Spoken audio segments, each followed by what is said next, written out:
अस्सलाम वालेकुम। आज हम एक्सरसाइज 3.3 स्टार्ट करने लगे हैं। एक्सरसाइज 3.3 बहुत ही आसान है और इसके क्वेश्चंस अब हम करने जा रहे हैं। पहला क्वेश्चन है 4a is equal to 1 2 3 4 find the following relation in A. तो नीचे जो हमें उसने रिलेशन दिए होंगे हमने वो ए के लिए फाइंड करने हैं। पहले नंबर पे एक तो हमने रिलेशन निकालना है। State the domain and range of each of the relation. जो हर रिलेशन है उसकी डोमेन और रेंज भी निकालनी है। डोमेन क्या होती है, रेंज क्या होती है, इसके बारे में हम बाद में बात करते हैं। पहले हम इनका रिलेशन निकालेंगे और रिलेशन निकालने के बाद जो क्वेश्चन की रिक्वायरमेंट होगी उसके मुताबिक इसका ग्राफ भी बनाएंगे और ग्राफ के बाद इसके डोमेन और रेंज को निकाल लेंगे। बेसिकली यहाँ पे मैं आपको काम की कैटेगरी बना देता हूँ। पहले नंबर पे हमने रिलेशन जो दिया जाएगा वो बिल्ड करेंगे। रिलेशन बिल्ड करने के बाद हम इसका ग्राफ बनाएंगे। उसके बाद इसकी डोमेन निकालनी है हमने, फिर हम उसके चौथे नंबर पर रेंज निकालेंगे। ये चार काम हमने बेसिकली करने हैं तो हमारा इस क्वेश्चन सॉल्व हो जाएगा। इसका पहला पार्ट करने जा रहा हूं मैं। पहला पार्ट क्या कहता है इसका, bracket start x, y such that y is equal to x bracket close.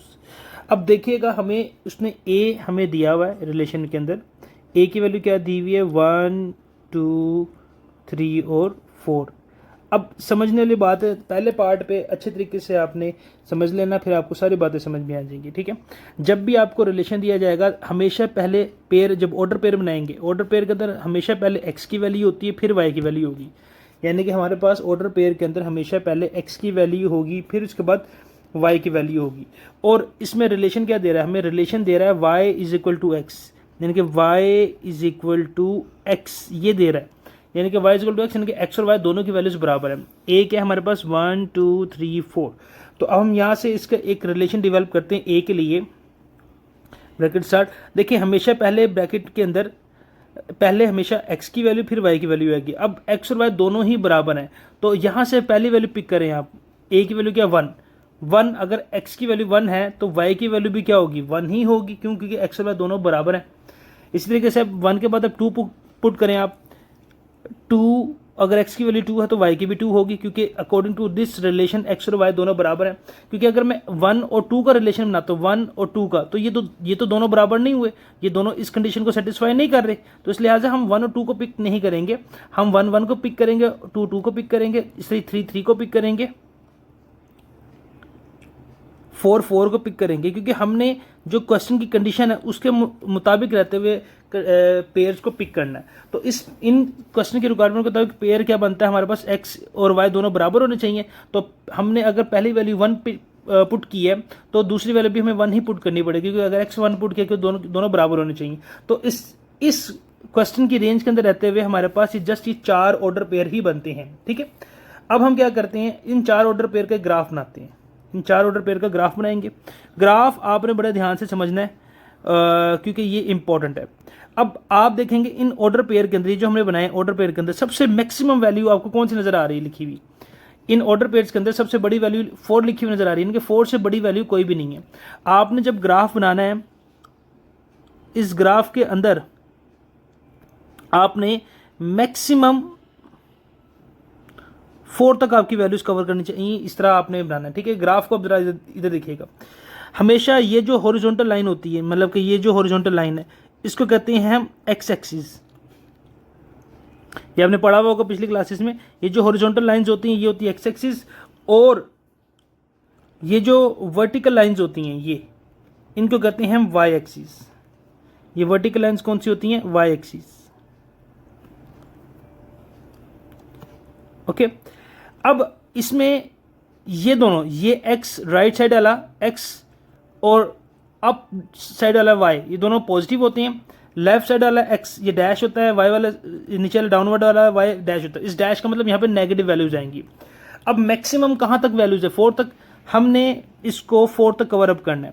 अब ये आगे हमारा ओरिजिन 0 ओरिजिन आ गया।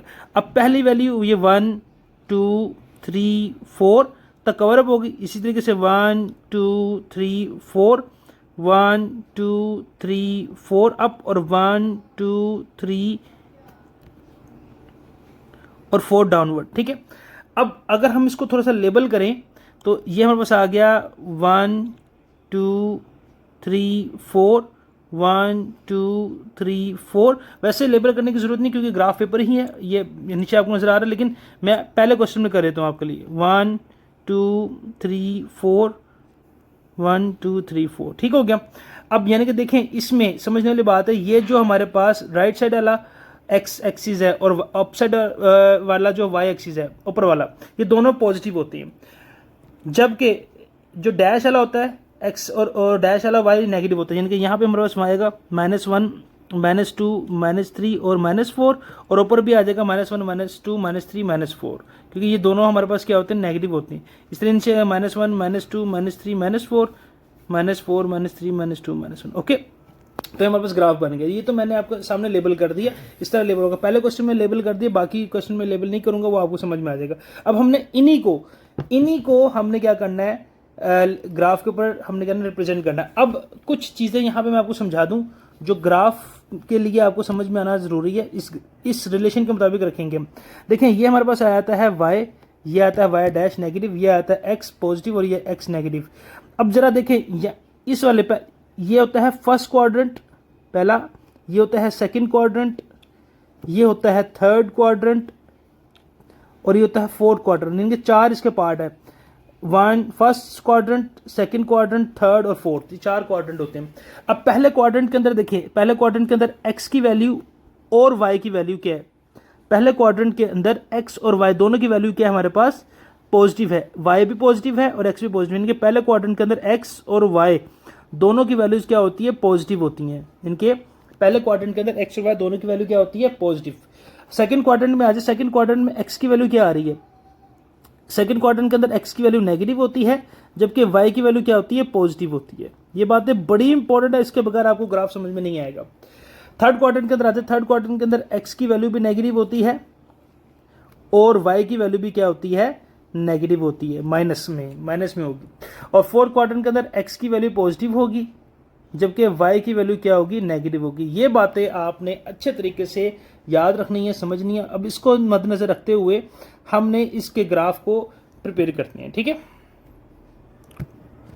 अब आ जाए, पहले नंबर पे ऑर्डर पेपर पे पहली वैल्यू क्या आ रही है, 1 1। पहले नंबर पे क्या आ रही है वैल्यू, 1 1। मैं यहाँ पे लिख लेता हूँ 1 1 आ रही है। अब देखें, हमेशा पहली वैल्यू किसकी होती है, एक्स की, दूसरी वैल्यू किसकी होगी, वाई की। अब एक्स की वैल्यू के साथ साइन क्या है, पॉजिटिव है। आपने साइन देखने बस, जिसके साथ कोई साइन नहीं उसके साथ पॉजिटिव का साइन होता है, और वाई के साथ भी साइन किसका, पॉजिटिव। यानी कि एक्स और वाई दोनों ही क्या है, पॉजिटिव है। कौन से क्वाड्रेंट के अंदर आ रही है, एक्स भी पॉजिटिव वाई भी पॉजिटिव आते हैं फर्स्ट क्वाड्रेंट के अंदर। यानी कि ये ग्राफ जो बनेगा फर्स्ट क्वाड्रेंट के अंदर बनेगा। तो फर्स्ट क्वाड्रेंट का क्या है, ये है। यहाँ पे देखें, यहाँ से चलें, यहाँ से एक्स की वैल्यू क्या आ गई 1 और वाई की वैल्यू क्या आ गई 1। ये दोनों किस पॉइंट पे मिल रहे हैं, ये दोनों इस पॉइंट पे मिल रहे हैं।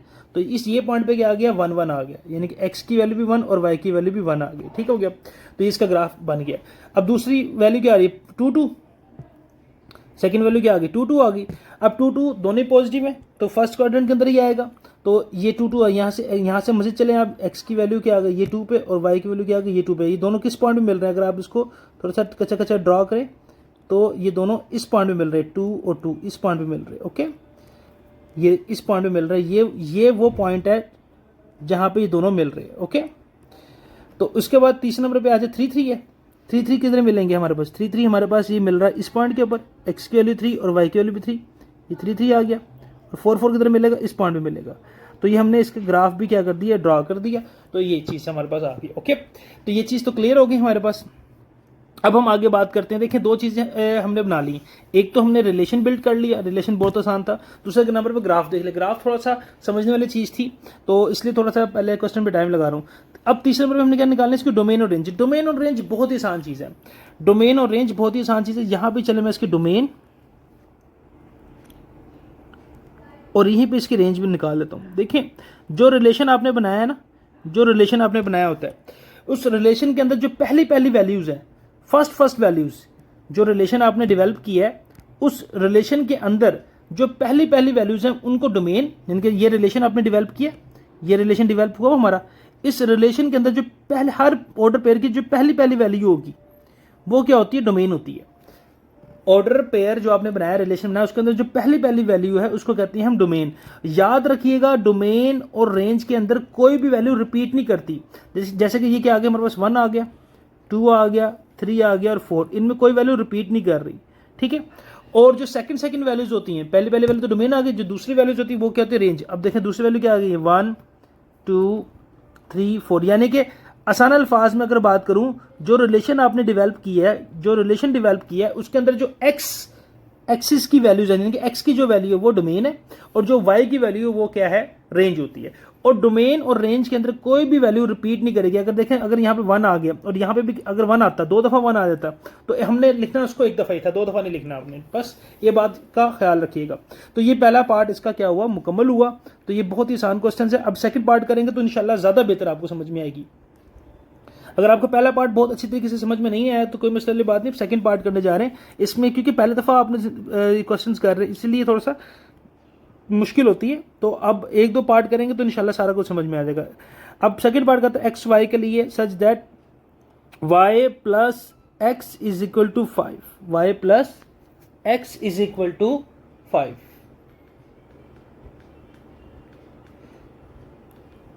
Y plus x is equal to 5, ठीक है। हमने इस चीज को देखना है। अब हमारे पास वैल्यूज क्या है, ए इज इक्वल टू 1 2 3 4। अब हमने इनके इस तरह के पेयर बनाने हैं, हमने इनके इस तरह के पेयर बनाने के y प्लस एक्स, इन दोनों को अगर प्लस करो तो वो किसके इक्वल आना चाहिए, 5 के इक्वल आना चाहिए।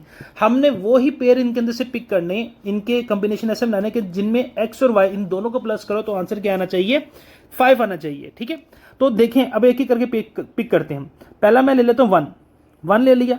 1 में अगर मैं 2 प्लस करता हूँ तो 1 + 2 किसके इक्वल होता है, ये तो 3 के इक्वल होता है, इनके ये हम इसको पिक नहीं करेंगे, ठीक है। हम इसको पिक नहीं करेंगे, क्यों, क्योंकि ये 1 + 2 = 3 के इक्वल आ रहा है। तो हम देखेंगे, अब और देखेंगे 1 का एक एक करके बनाते हैं ना। तो पहले हमने 1 का 2 के साथ बनाया, फिर अब 1 का 3 के साथ बनाओ। 1 + 3 किसके इक्वल आ गया, 4 के इक्वल, ये भी इस रिलेशन को नहीं कर रहा। फिर 1 का किसके साथ बनाओ गया, 4 के साथ, 1 + 4 = 5, ठीक है। तो हम इसको क्या कर लेंगे, पिक कर लेंगे। अब x की वैल्यू को हमने क्या रखा 1 और y की वैल्यू को क्या रखा 4, इन दोनों को प्लस करेंगे तो 5 के इक्वल आएगा। ये पहला पेयर हमने पिक कर लिया। इसके बाद 1 के साथ सबके साथ बन गया, 2 के साथ आओ। 2 का पहले 1 के साथ बनाओ, 2 और +1, ये तो 3 होता है, ये नहीं आएगा। फिर 2 का 2 के साथ, ये भी नहीं बनता। फिर 2 का 3 के साथ, 2 + 3 = 5, यानी कि ये होता है। इसको हम क्या कर लेंगे, पिक कर लेंगे। तो दूसरा पेयर हमें क्या मिला, 2 और 3 का, और 2 का और 4 का, 2 का और 4 का बनाएंगे, 2 + 4 = 6, यानी ये भी हमारा फुलफिल नहीं करता रिक्वायरमेंट को। अब 2 के बाद 3 की बारी, 3 + 1, ये भी नहीं बनता। 3 + 2 जी ये बनता है, तो 3 + 2 का हम कर लेते हैं, 3 और 2 का। उसके बाद अगले क्या, 4 + 1, हाँ जी 4 + 1 भी आ जाएगा, 4 और 1 का आ जाएगा। उसके बाद इसके अलावा और कोई नहीं बनता, क्योंकि 4 का 2 के साथ बनाओगे 6, 4 का 3 के साथ 7 और 4 का 4 के साथ 8 बन जाएगा। तो ये हमारे पास 4 ऑर्डर पेयर निकला है, और ऑर्डर पेयर ही निकालना, इसके अंदर रिलेशन ही निकालना हमारा मेन काम है। बाकी तो क्वेश्चन हमारा इंशाल्लाह हो जाएगा। अगर आप इसका आप ग्राफ बनाएंगे, हम इसका ग्राफ में मैक्सिमम वैल्यू देखेंगे कहाँ तक है। मैक्सिमम वैल्यू हमें जो सबसे बड़ी वैल्यू नज़र आ रही है 4 तक ही नज़र आ रही है, तो हम इसको मैक्सिमम 4 तक ही ड्रा कर देंगे। देखें ये होता है हमारे पास सेंटर ओरिजिन। तो अब ये ग्राफ पेपर ही नीचे बना हुआ है, तो मुझे इसको सिर्फ क्या करने की ज़रूरत है, वाई एक्सिस और एक्स एक्सिस लिखने की ज़रूरत है बस। मुझे इसके अलावा नंबर ने मैंने लिखूंगा, क्योंकि वो ग्राफ बना, क्योंकि ये यहाँ से ओरिजिन से लेकर यहाँ तक ये 1 ही होता है, ठीक है। तो अब हम देख लेते हैं 1 और 4 सारे पॉजिटिव है, 1 और 4 दोनों ही पॉजिटिव है। फर्स्ट क्वाड्रेंट के अंदर आएगा तो एक्स की वैल्यू 1 आ गई, 1 एक्स की वैल्यू 1 ये आ गई, वाई की वैल्यू 4 आ गई। तो 1 2 3 4, तो दोनों किधर मिल रहे हैं, दोनों इस पॉइंट में मिल रहे हैं, तो ये आ गया हमारे पास 1 और 4 आ गया, ओके। उसके बाद 2 और 3, एक्स की वैल्यू 2 आ गई, वाई की वैल्यू 3 आ गई इधर, तो ये आ गया x2 और 3, ये दूसरी वैल्यू आ गई। 3 और 2, एक्स की वैल्यू 3 और वाई की वैल्यू 2 आ गई, तो ये इस पॉइंट में मिल रहा है, तो 3 और 2 ये पॉइंट आ गया, ओके, कोमा डालना आपने। उसके बाद 4 और 1, ये एक्स की वैल्यू 4 आ गई और वाई की वैल्यू 1 आ गई, 4 और 1, तो ये इसकी 4th वैल्यू आ गई। तो ग्राफ भी ड्रा हो गया। अब डोमेन और रेंज निकालनी, तो डोमेन और रेंज क्या आ जाएगी, देखिए डोमेन में जो एक्स के कोऑर्डिनेट्स है वो डोमेन आ जाएगी, जैसे कि 1 2 3, 1 2 3 और 4 आ गया, ये डोमेन आ गई। और रेंज में निकालें, रेंज में 4 3 2 1, यानी कि 1 2 3 4, क्योंकि अरेंज करके लिखना है ना हमने, 4 3 2 1 लिख दे, बात एक ही, 1 2 3 4 लिख दिया। तो ये इसका सेकंड पार्ट भी क्या हुआ, सॉल्व हुआ। अब पार्ट नंबर 3 पर आ जाते। पार्ट नंबर 3 क्या कहता है, x y such that x plus y is less than 5, यानी कि अब हमने एक ऐसे एक के अंदर से पेयर्स को पिक करना 1 2 3 4 से, कि हम x और y इन दोनों को प्लस करें तो वो लेस देन 5 होने चाहिए, यानी कि 5 से छोटे होने चाहिए। हमने सिर्फ वो पेयर पिक करने हैं जो 5 से क्या हो, छोटे हो। तो सी के लिए रिलेशन बनाते हैं हम, तो 1 और 1 ये बन जाएगा, क्योंकि 1 और 1 ये बन जाएगा रिलेशन। ये 1 और 1 को प्लस करें तो 2 होता है, ये हमारे पास क्या आ जाएगा, 5 से छोटा है। अब 1 को 2 के साथ करें, 1 + 2 दैट इज इक्वल टू 3, ये भी पिक आ जाएगा, उनके 1 का 1 के साथ, 1 का 2 के साथ। उसके बाद ये वाला रिलेशन भी इधर आ गया। उसके बाद 1 का 3 के साथ 1 और 3, 1 + 3 4, ये भी आ जाएगा हमारे पास। अब 1 का 4 के साथ 1 + 4 अगर हम करते हैं 1 और 4 का लेते हैं, तो 1 + 4 5, तो ये इनके 5 तो बराबर हो गया 5 के, तो ये इसको पिक हम नहीं करेंगे। उसके बाद आगे देखते हैं, 1 का तो सबके साथ हो गया ना, 1 के बाद 2 की बारी, 2 और 1 को ले लेंगे हम, 2 और 1 के बाद 2 और 2 आ जाएगा। ओके, 2 और 3 नहीं आएगा, 2 और 4 भी नहीं आएगा। अब 3 और 1 आ जाएगा, 3 और 2 नहीं आएगा। और इसके अलावा 3 भी नहीं आएगा, 3 4 भी नहीं आएगा क्योंकि प्लस हो जाएगा। 4 और 1 भी नहीं आएगा, 4 का किसी के साथ भी नहीं बनेगा क्योंकि वो 4 के साथ जो भी आएगा बड़ा आ जाएगा। तो ये हमारे पास क्या आ गया, इसका रिलेशन आ गया। रिलेशन आने के बाद मैक्सिमम वैल्यू कहाँ तक है हमारे पास, मैक्सिमम वैल्यू 3 तक है। तो ग्राफ हम इसका ड्रा कर लेते हैं।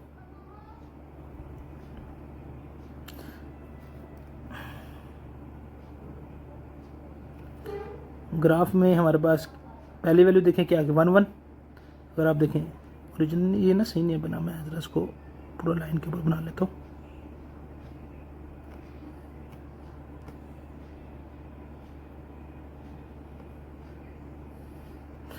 अब देखिएगा पहली वैल्यू क्या, 1 1 1 1 किधर आ जाएगा, इधर आ जाएगा।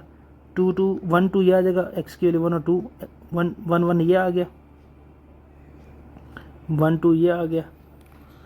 उसके बाद 1 3 1 और 3 ये आ गया। उसके बाद 2 1 है, 2 1 ये आ गया, 2 2 आ गया, 2 2 इसके ऊपर आ गया।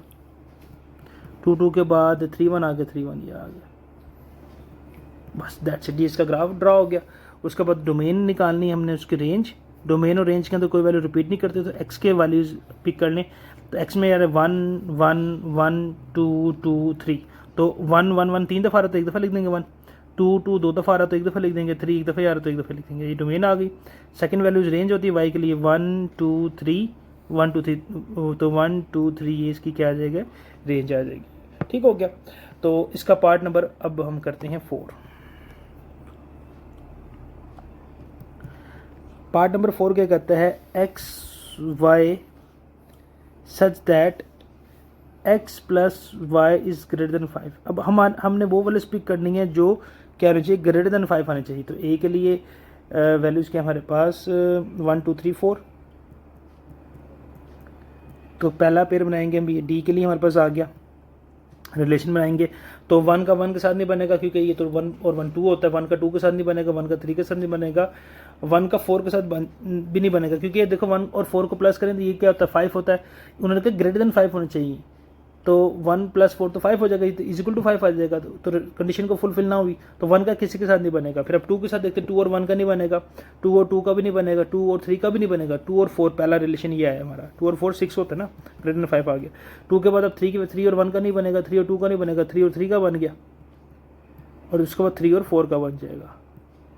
उसके बाद 3 के बाद 4 के, 4 और 1 का नहीं बनेगा, उसके बाद 4 और 2 का बनेगा, 4 और 3 का बनेगा, 4 और 4 का बन जाएगा। ठीक है, तो ये हमारे पास मैक्सिमम आ गए। इस तरीके से इसका ग्राफ ड्रा करेंगे, 4 मैक्सिमम 4 तक है, तो आप ग्राफ आप ड्रा कर लीजिएगा उसके मुताबिक। ठीक है, उसके बाद डोमेन और रेंज निकालनी है। डोमेन के आगे पहले वैल्यू डोमेन आगे 2 3 4, तो 2 3 4 आ जाएगा क्योंकि वैल्यू रिपीट नहीं करेंगी। डोमेन आ गई, और रेंज में क्या आ गई, सेकंड वैल्यूज आ गई 4 3 2, तो 2 3 और 4 ही क्या आ गई, इसकी रेंज आ गई।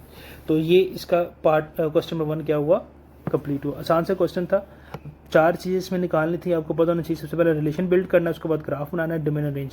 आप रिलेशन के बाद डोमेन और रेंज भी निकाल सकते हो, क्योंकि हमें रिलेशन जब निकल आया ना तो उसके बाद डोमेन रेंज निकालना, ग्राफ बनाना कोई मुश्किल काम नहीं।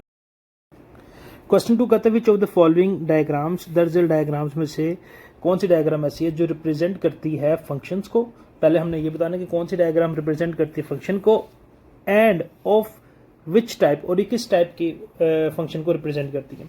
देखिए मैं आपको पहले बताता हूँ कि फंक्शन होने के लिए, डायग्राम के लिए क्या होना ज़रूरी है कि जब एक वैल्यू दूसरी वैल्यू के साथ कोरेस्पोंडेंस में आ जाए, मतलब बिल्कुल एग्जैक्टली सामने आ जाए, तो वो फंक्शन क्रिएट करती है। क्या मतलब इस चीज़ का, मैं आपको अभी क्वेश्चन के अंदर समझाता हूँ।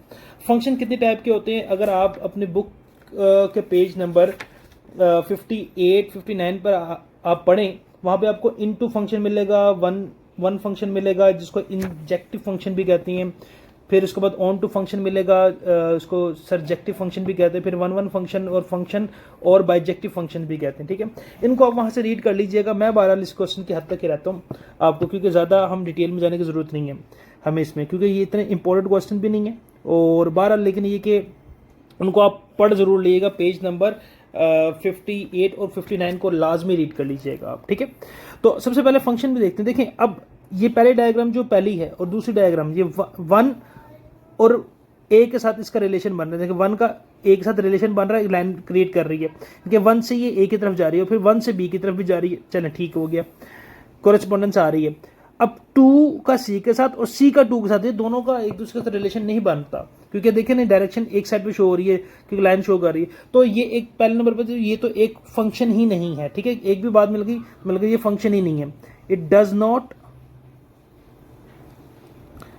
Represent function. ये जब फंक्शन ही रिप्रेजेंट नहीं करेगा तो उसकी टाइप बताने की जरूरत नहीं। जब ये फंक्शन ही नहीं है तो ये इसकी टाइप क्या होगी, कोई टाइप ही नहीं होगी। ठीक है, तो पहला पार्ट ये था इसका। सेकंड पार्ट पे आ जाएं तो अब देखें ए का 1 के साथ डायरेक्ट रिलेशन बन रहा है, बी का 3 के साथ डायरेक्ट रिलेशन बन रहा है, सी का 5 के साथ डायरेक्ट रिलेशन बन रहा है। इट मीन्स ये एक फंक्शन है। जब डायरेक्ट रिलेशन के अंदर कॉरेस्पॉन्डेंस डायरेक्टली शो करते हैं, इनके फंक्शन है। अब फंक्शन कौन सा है, अगर आप फंक्शन की टाइप में पढ़ेंगे तो ये एक बाइजेक्टिव फंक्शन आएगा। बाइजेक्टिव फंक्शन आएगा। बाइजेक्टिव फंक्शन क्या होता है, बाइजेक्टिव फंक्शन वो फंक्शन होता है कि जिसमें पहले पार्ट के अंदर जितनी एलिमेंट्स हैं, सेकंड पार्ट में भी उतनी एलिमेंट्स हो, उनका 1 to 1 कॉरेस्पॉन्डेंस आ रही है। देखना ए डायरेक्टली 1 के साथ रिलेशन में आ रहा है, बी डायरेक्टली 3 के साथ रिलेशन में आ रहा है, सी डायरेक्टली 5 के साथ आ रहा है, तो ये 1 to 1 क्या नाम है फंक्शन बन जाता है, जिसको हम बाइजेक्टिव फंक्शन भी कहते हैं।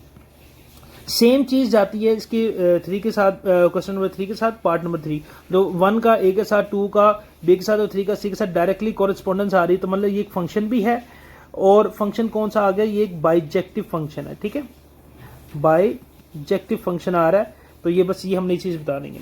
तीसरे नंबर पे आ जाए, चौथा पार्ट पे आ जाए। चौथे पार्ट क्या कहता है कि ये कौन सा फंक्शन है, ये फंक्शन है जी बिल्कुल एल का एक्स के साथ बन रहा है बिल्कुल, और एम का एक्स के साथ बन रहा है, रिप्रेजेंट कर रहा है, और इसी तरीके से एन का जी के साथ बन गया। अब इसमें 1 to 1 कॉरेस्पॉन्डेंस नहीं आ रही, लेकिन ये फंक्शन जरूर है, क्योंकि इसमें कोई दोनों डायरेक्शन में मूव नहीं कर रहा, तो ये एक फंक्शन तो जरूर है। अब फंक्शन की टाइप में एक फंक्शन होता है, इसको कहते हैं इनटू फंक्शन। इनटू फंक्शन क्या होता है, इनटू फंक्शन ऐसा फंक्शन होता है जिसमें पहले पार्ट के अंदर जितनी एलिमेंट्स है दूसरे पार्ट में भी उतनी एलिमेंट्स हो, लेकिन जो पहले पार्ट के एलिमेंट्स हैं वो किसी दूसरे पार्ट के एलिमेंट के एक के साथ और तीसरा एलिमेंट तीसरे के साथ रिलेशन बना, यानी कि देखें एल और एम एक्स के साथ रिलेशन बना रहा है और एन जी के साथ बना रहा है, लेकिन जबकि वाई इसमें क्या है, खाली जा रहा है। तो ऐसा फंक्शन कौन सा फंक्शन होता है, इनटू। क्वेश्चन नंबर 3 है, if g x is equal to 3x + 2 and h x is equal to x का स्क्वायर प्लस 1, यानी कि अगर हमारे पास जी एक्स कोई एक फंक्शन है, उसकी वैल्यू हमारे पास 3x + 2 है, और एच एक्स कोई फंक्शन एक और है, उसकी वैल्यू एक्स का स्क्वायर प्लस 1 है, देन फाइंड। तो हमने क्या किसकी वैल्यू फाइंड करनी, पहली वैल्यू क्या है हमारे पास, g की वैल्यू 0 आ गई। यानी कि इसमें आपने देखना सबसे पहले कौन सा फंक्शन इन्वॉल्व हुआ, a चला या g वाला। जो सा फंक्शन इन्वॉल्व हुआ पहले उसको एक दफा लिख दो आप। इसमें g वाला फंक्शन इन्वॉल्व हुआ, तो gx is equal to 3x + 2, आपने ये एज इट इज लिख दिया। ओके, अब आपने करना क्या है, यहां पे देखें g के आगे क्या, x की वैल्यू, x की जगह पे क्या आया हुआ 0, उस x की जगह पे हम क्या पुट कर देंगे 0 पुट कर देंगे, और आगे फंक्शन में जहां जहां x है उसकी जगह हम 0 ही पुट करेंगे, तो हमारे पास उसका फाइनल आंसर आ जाएगा x की वैल्यू। ठीक है, तो gx की जगह पे हमने क्या पुट कर देना 0, that is equal to 3, x की जगह पे 0 आ गया +2। तो फाइनली अब हम जिसको सोल्व करते हैं g0 that is equal to 3 0 0 +2, then g0 is equal to 2। तो ये इसका फाइनल क्या आ गया, हमारे पास आंसर आ गया। ओके, ये पार्ट 1 हमारा मुकम्मल हुआ। पार्ट 2 पर आ जाए। पार्ट 2 कहता है हमारे पास g-3। ये शॉर्ट क्वेश्चंस के लिए इंपॉर्टेंट क्वेश्चंस है, तो शॉर्ट के लिए, तो इसलिए अच्छी तरीके से समझिएगा इसको। अब क्या कह रहा है, जी वाला फंक्शन इन्वॉल्व हो रहा है इसके अंदर, तो हम जी वाला फंक्शन क्या कर लेंगे, पिक कर लेंगे। तो जी फंक्शन क्या है हमारे पास, g x is equal to 3x + 2। Okay, ये हमारे पास है जी। अब क्या करेंगे, x की जगह पे हम -3 पुट कर देंगे क्योंकि उसने हमें वैल्यू दी हुई है। अब जहां जहां फंक्शन में x है उसको रिप्लेस कर देंगे हम -3 के साथ +2।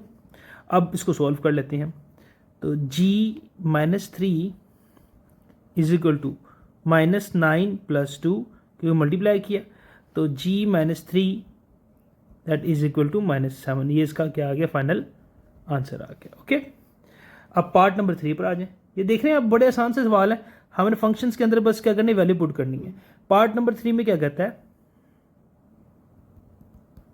g2/3। ओके, अब फंक्शन कौन सा यूज हो रहा है इसमें, जी वाला यूज हो रहा है। जी वाला फंक्शन क्या है, g x is equal to 3x + 2, g x is equal to 3x + 2 ये फंक्शन है। अब इस x को रिप्लेस कर देंगे हम 2/3 के साथ, is equal to 3 bracket start 2/3 bracket close +2। अब ये देखिए, ये 3 इस 3 से क्या होगा, रिप्लेस हो जाएगा, रिप्लेस कह रहा हूँ, कटिंग हो जाएगी। तो g2/3 is equal to 2 + 2, so finally 4 will be the answer of this part. Okay, so move on to the part 4. part 4 क्या कहता है, h1। अब हमने क्या करना है, जहां फंक्शन h है उसको 1 से रिप्लेस कर देना। h फंक्शन क्या है हमारे पास, x का square +1, h x is equal to x का स्क्वायर +1। अब h1 है हमारे पास, जहां जहां x है उसको 1 से रिप्लेस कर देंगे, 1 का square 1 + 1 that is equal to 2।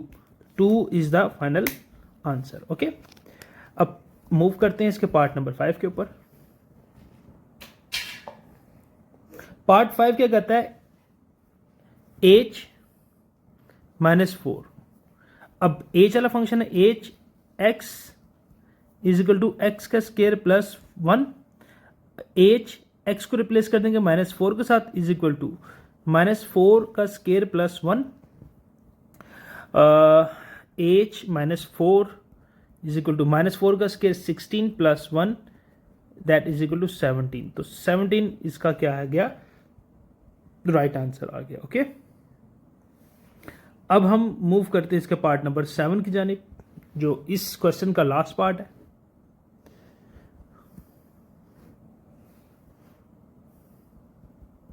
Part 7 कहता है h ब्रैकेट स्टार्ट -1/2।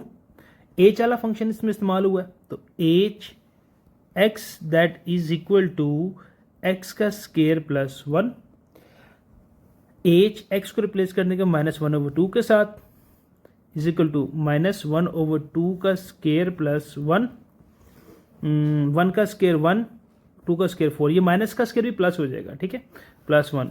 अब हम क्या करेंगे, कैलकुलेटर पे 1/4 + 1 करेंगे, 1/4 + 1 कैलकुलेटर पे लिखा, तो फाइनल आंसर आ गया 5/4 h -1/2 के लिए ये इसका आंसर आ गया। तो ये इसका क्वेश्चन नंबर 3 क्या हुआ, कंप्लीट हुआ। यहाँ पे क्वेश्चन 4 है, गिवन दैट फंक्शन हमें दिया है f(x) is equal to ax + b + 1 where a and b are constant number, यानी कि a और b हमारे पास कोई कांस्टेंट नंबर है। कांस्टेंट नंबर वो नंबर जो फिक्स होते हैं, जबकि फंक्शन हमें क्या दे रहा है, f3 इज इक्वल टू 8, यानी कि इस फंक्शन के अंदर अगर x को हम रिप्लेस करें 3 के साथ तो आंसर हमारे पास क्या आता है 8 अगर आता है and f6 is equal to 14, और अगर x को रिप्लेस करें 6 के साथ तो आंसर 14 आता है। अगर ये दो कंडीशंस क्या हमारे फुलफिल होती हैं then find the value of a and b। Mainly हमारा क्वेश्चन क्या है कि हमने a और b की वैल्यू को फाइंड करना है, ठीक है, इसके अंदर। अब इस सवाल को थोड़ा सा आसान करके यहाँ पे लिखते हैं, इनके इन सारी बातों की समरी वो क्या कहना चाह रहे हैं इस क्वेश्चन के अंदर। कहते हैं एक फंक्शन है हमारे पास f(x) is equal to ax plus b plus 1। अब जब हम f(x) को रिप्लेस करते हैं 3 के साथ तो वो किसके इक्वल आता है 8 के इक्वल आता है, ठीक है। यानी कि जब हम f(x) इज इक्वल x को रिप्लेस करते हैं 3 के साथ तो आंसर क्या आता है हमारे पास 8 आता है। तो हम क्या करते हैं यही काम यहाँ पे अब उसको करते हैं, यानी कि जब हमने यहाँ पे 3 पुट किया तो आंसर क्या है हमारे पास 8 आया। तो फंक्शन क्या है हमारे पास 8 बन जाएगा, ये इज इक्वल टू x को रिप्लेस कर देंगे किसके साथ 3 के साथ प्लस b प्लस 1, क्योंकि वो ये कह रहा था ना x को हमने 3 पुट किया तो इस x की जगह पे हमने 3 पुट कर दिया। तो अब क्या आ गया 8 is equal to 3a plus b plus 1। अब a और b एक तरफ रख देते हैं और कांस्टेंट एक तरफ कर लेते हैं। 8 ये 1 इधर क्या हो रहा है प्लस, इधर आके माइनस हो जाएगा, is equal to 3a plus b। तो फाइनली क्या बन गया 3a plus b is equal to 7। इसको नाम दे देते हैं हम इक्वेशन नंबर 1 का नाम दे देते हैं, ठीक है। ये हमारे पास इक्वेशन 1 बन गई। अब क्या करना अभी इसका, अभी मैं आपको बताता हूँ। देखें पहले हमने पुट किया x को f3 इज इक्वल टू 8। अब दूसरी बात क्या कर रहा है f6 इज इक्वल टू 14 आ रहा है, यानी कि अब दूसरी बात कर लेते हैं यहाँ पे f6 जब पुट कर रहे हैं दैट इज इक्वल टू 14 आ रहा है। अब इसी फंक्शन के अंदर हम क्या करते हैं 14 पुट कर मतलब 6 पुट करते हैं 14 दैट इज इक्वल टू 14, क्यों क्योंकि 14 आंसर आ रहा है। अब x को रिप्लेस कर देंगे 6 के साथ प्लस b प्लस 1, ओके। तो 14 is equal to 6a plus b plus 1। अब वही बात 1 इधर क्या हो रहा है प्लस इक्वल से इधर आके माइनस हो जाएगा, 14 minus 1 is equal to 6a plus b। तो इक्वेशन क्या बन गई 6a plus b is equal to 13, और ये बन गई हमारे पास इक्वेशन नंबर 2। ये बन गई इक्वेशन नंबर 2, ओके।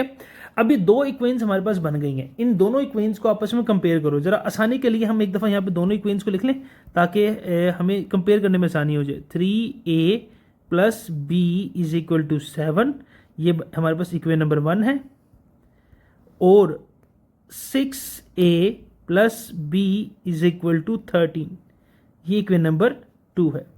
अब असल सवाल ये है कि हमने a और b की वैल्यू को फाइंड करना। अब यहाँ पे समझने वाली बात है, जो बात समझाऊंगा ये आपने बड़े ध्यान से समझनी है, ठीक है। अब देखिए समझने वाली बात ये है कि देखें इन पहली इक्वेशन का a का कोफिशिएंट देखें क्या है, a का कोफिशिएंट है 3 और दूसरी इक्वेशन का a का कोफिशिएंट है 6, यानी कि पहली और दूसरी दोनों इक्वेशंस के a के कोफिशिएंट सेम नहीं है।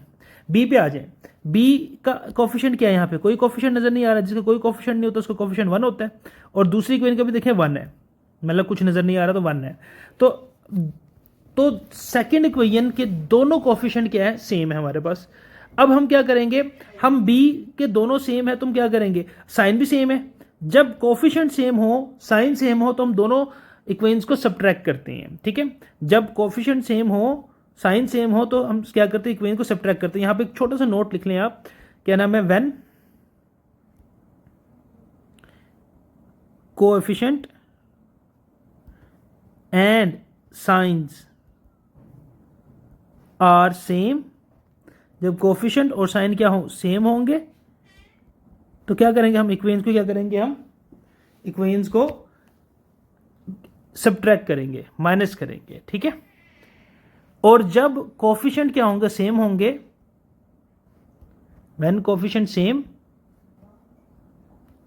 जब कोफिशिएंट सेम होंगे बट साइन डिफरेंट हो, बट साइन डिफरेंट हो, तो इस सूरत में हम दोनों इक्वेशंस को क्या करेंगे, ऐड करेंगे, ठीक है। क्या बात, इस बात को समझने, यानी कि इस बात को अगर छोटी सी डायग्राम में अगर यहाँ पे बना दूं, देखिए कोफिशिएंट सेम होना जरूरी है। जब कोफिशिएंट क्या होंगे सेम होंगे,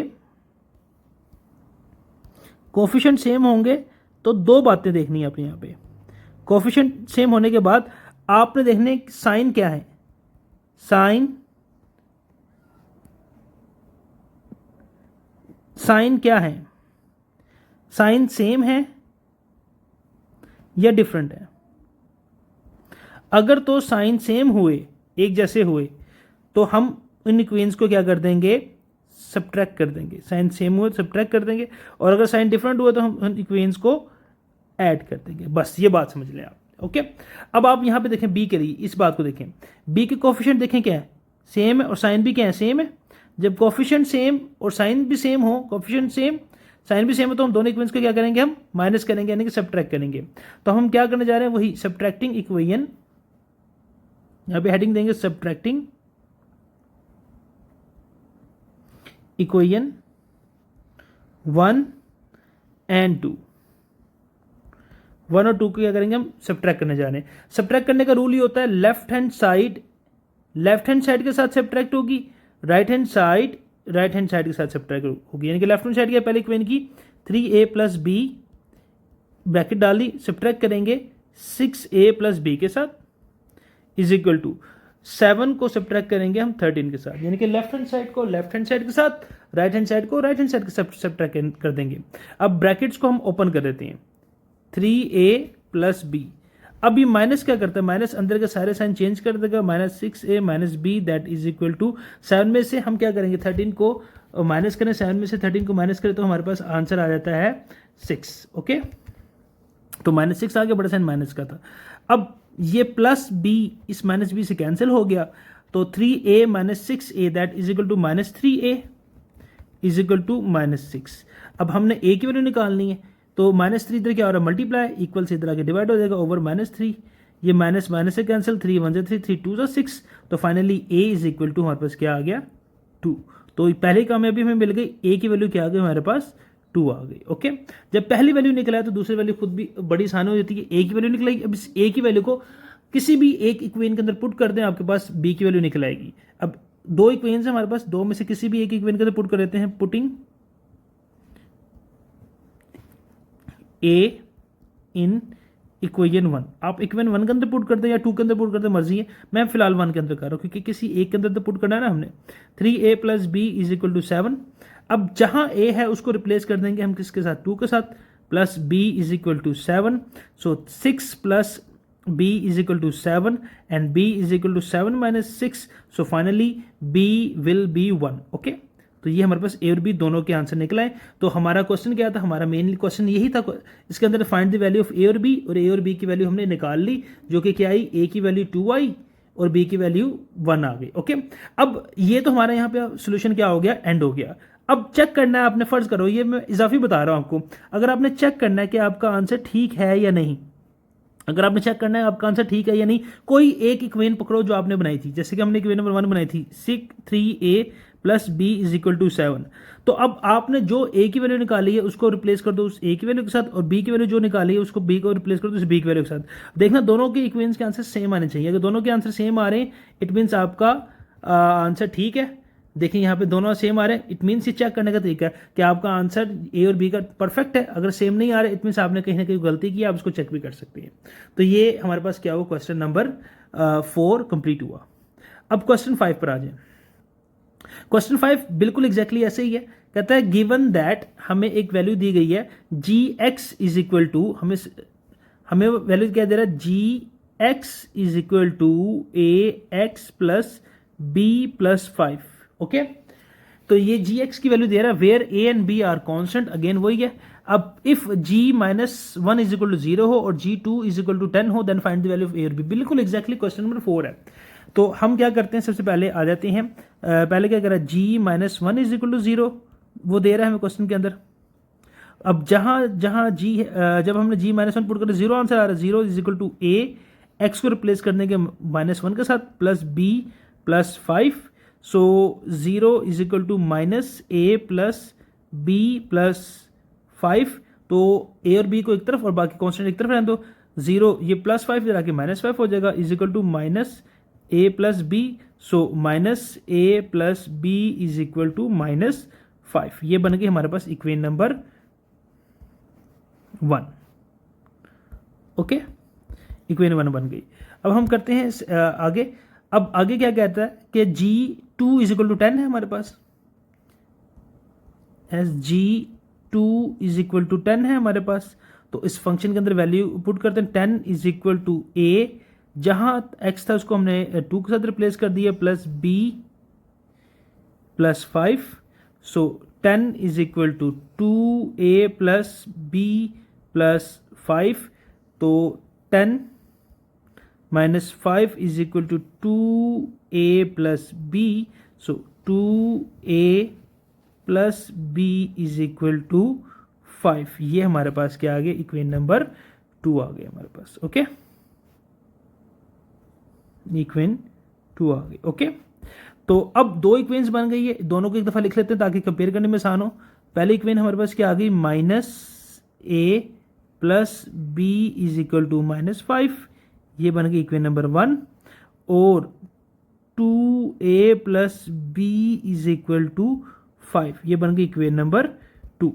अब हम क्या करेंगे, देखें वही बात मैंने आपको यहाँ पे बताई थी, चार्ट पे लेके जाता हूँ। जब हमारे पास कोफिशिएंट सेम हो जाए तो देखेंगे साइन अगर सेम है तो सब्ट्रैक्ट कर देंगे, साइन अगर डिफरेंट है तो ऐड कर देंगे।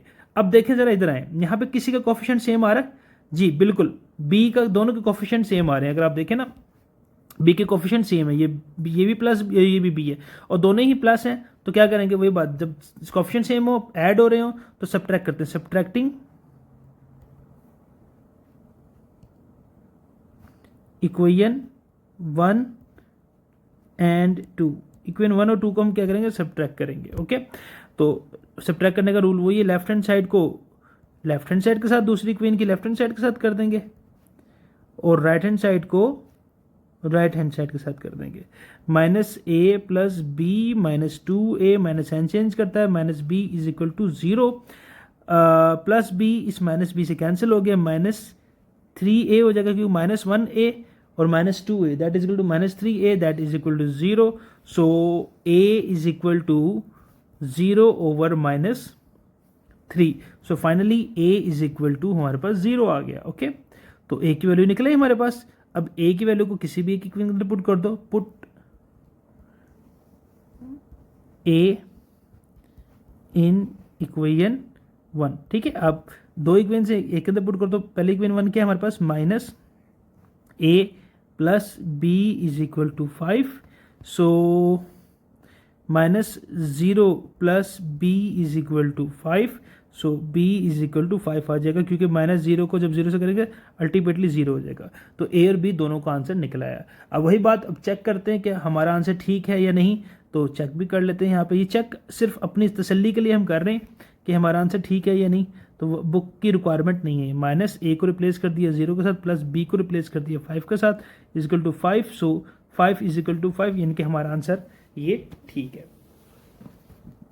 अब क्वेश्चन 6 पर आ जाए।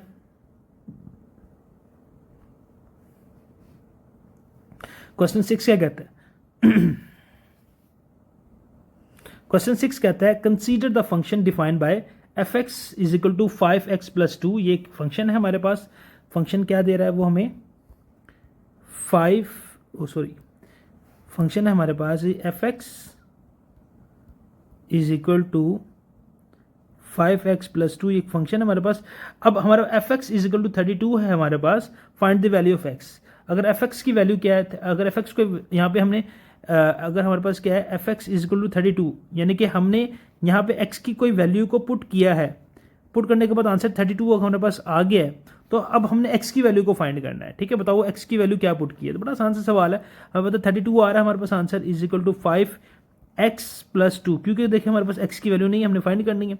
2 उधर क्या हो रहा है, प्लस इधर आके माइनस हो जाएगा, 32 minus 2 that is equal to 5x, so 30 is equal to 5x, so 5 इधर मल्टीप्लाई इधर आके divide, 30 over 5 is equal to x, so finally x is equal to 6। तो x की वैल्यू क्या आ गई, 6 आ गई। अब चेक करना है, तो x को रिप्लेस कर दो 6 के साथ, देखो आंसर 32 होता है, हाँ जी 5 6 30, 30 प्लस 2 32, यानी कि हमारा आंसर ये परफेक्ट है। क्वेश्चन 7 पर आ जाते हैं, और क्वेश्चन 7 क्या कहता है, कंसीडर द फंक्शन, एक फंक्शन है हमारे पास, फंक्शन क्या दे रहा है वो, f x is equal to c x का स्क्वायर प्लस डी। ये हमें एक फंक्शन वो दे रहा है c x square plus d, where c and d are constant, c और डी कॉन्स्टेंट है, ओके। अगर हम F1 पुट करते हैं, यानी कि x को 1 के साथ रिप्लेस करते हैं तो आंसर आता है 6, और जब -2 से रिप्लेस करते हैं 10 आता है। फाइंड द वैल्यू ऑफ सी और डी, बिल्कुल एग्जैक्टली वैसे ही जिस तरह हमने क्वेश्चन 4 और 5 किया। तो हमें वो क्या दे रहा है, F जब 1 पुट कर रहे हैं तो 6 आ रहा है, तो 6 इसका आंसर आ रहा है। जब हम सी एक्स को रिप्लेस कर रहे हैं 1 के साथ प्लस डी, तो 6 इज इक्वल टू 1 का स्क्वायर 1 ही होता है, तो सी प्लस डी हो जाएगा। तो इसको हम बना देते हैं equation number 1, okay. C plus d is equal to 6, ठीक है। अब दूसरे नंबर पे क्या करता है, F -2 पुट कर रहे हैं तो हमारे पास कितना आता है 10, तो 10 आता है अगर हम सी एक्स को रिप्लेस करते हैं -2 के साथ प्लस डी, तो 10 इज इक्वल टू -2 का स्क्वायर 4 सी प्लस डी। तो ये हमारे पास बन गई इक्वेशन नंबर 2। अब दोनों इक्वेशंस को कंपेयर करें, c plus d is equal to 6, ये पहली इक्वेशन है हमारे पास, और 4c plus d is equal to 10, ये दूसरी इक्वेशन है। अब देखिए दोनों में d के कोफिशिएंट सेम आ रहे हैं, साइन भी सेम आ रहे हैं, तो सब्ट्रैक्ट करेंगे, ठीक है। सब्ट्रैक्टिंग इक्वेशन 1 एंड 2, सब्ट्रैक्ट करने का रूल वही है कि हम क्या करेंगे, लेफ्ट हैंड साइड को लेफ्ट हैंड साइड के साथ, राइट हैंड साइड को राइट हैंड साइड के साथ करेंगे। 6 माइनस 10, तो c plus d minus 4c minus n change करेगा, d is equal to -4, so plus d इस माइनस डी से कैंसिल हो गया, -3c is equal to -4, so c is equal to -4 over -3। Finally c will be 4 over 3, क्योंकि minus minus से cancel हो जाएगा। c निकल आया। अब c को किसी भी एक इक्वेशन के अंदर पुट कर देते हैं, पुट c इन इक्वेशन 1 के अंदर पुट कर देते हैं। c plus d is equal to 6, so 4 over 3 plus d is equal to 6, d is equal to 6 minus 4 over 3। अब प्लस हो रहा था माइनस हो गया, तो कैलकुलेटर पे आप सिंपल लिखें, 6 इसमें से माइनस कर दें 4 ओवर 3, तो आपके पास इसका आंसर आ जाएगा, हमारे पास आ जाएगा 14 ओवर 3, ठीक हो गया। 14 ओवर 3 ये डी का आंसर आ गया, ओके। तो अब हमने चेक करना है कि हमारा आंसर ठीक है या नहीं। ये तो आंसर सी और डी निकला है। चेक करने के लिए किसी भी एक इक्वेशन के अंदर पुट कर दें, इक्वेशन कोई भी ले लेते हैं, c plus d is equal to 6, ये इक्वेशन ले ली हमने, सी को रिप्लेस किया उसकी वैल्यू के साथ, 4 ओवर 3 प्लस डी को सी वैल्यू के साथ रिप्लेस किया, क्या 14 over 3 that is equal to 6, तो 4 ओवर 3 और 14 over 3 that is equal to 18 over 3 is equal to 6, तो 6 is equal to 6। It means that कि हमारा ये आंसर सी और डी का ठीक है, और यही इसका आंसर आ गया, ओके। तो इसके साथ हमारी एक्सरसाइज 3.3 कंप्लीट हुई।